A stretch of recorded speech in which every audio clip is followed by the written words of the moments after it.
Hey, welcome back, Mark's Garage channel. Fresh haircut.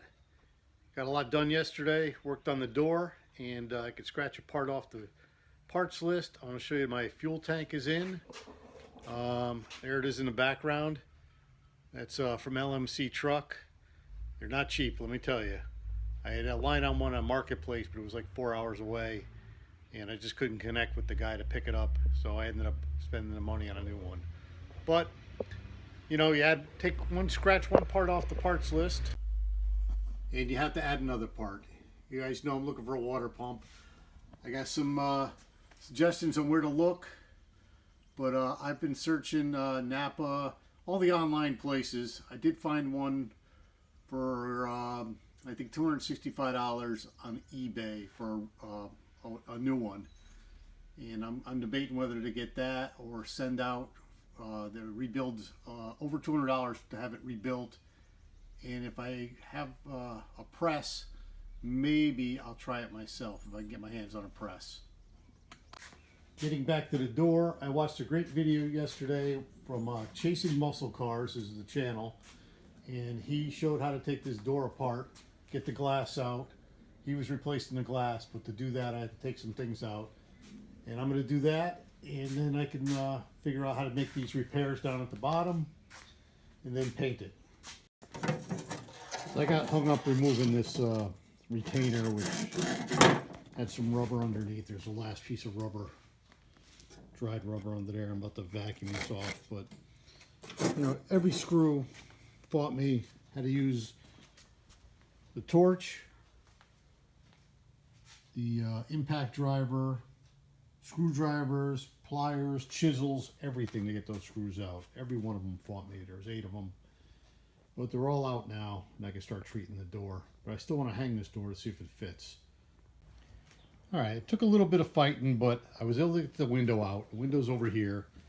I'm going to clean up the track and the border that surrounds it. I don't know if I'm going to repaint it or just try to polish it up. But I got that out, and then I was looking at this part here. I just ordered that from LMC. That'll be in probably in a week or two. So in the meantime, I want to get this door painted up, and then I can probably put that in.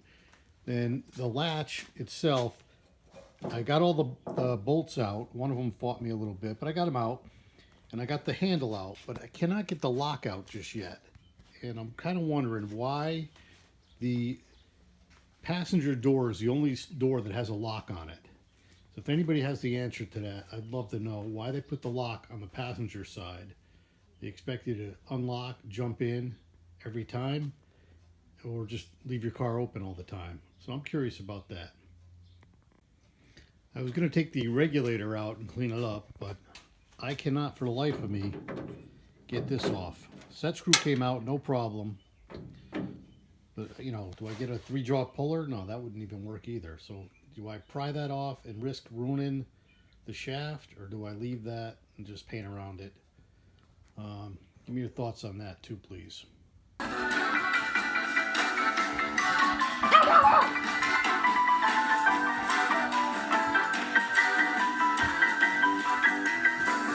So there's the door all painted.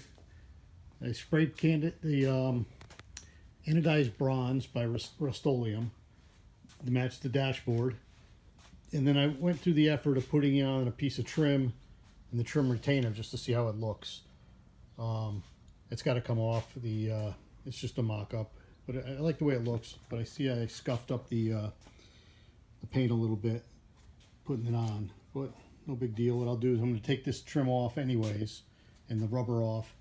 I'll put another coat of paint on it, and then I'll set it in the shed until the parts come in to put the window back in, and then hang the door. Just as a side note, while I'm waiting for paint to dry, I took the radiator out. I'm going to pull the water pump off. I'm leaning towards sending it to Classic Industries for a rebuild for $195. I can't seem to find one online, and I'm just not inclined to try to take it apart and press it apart and put it back together. But thanks for watching.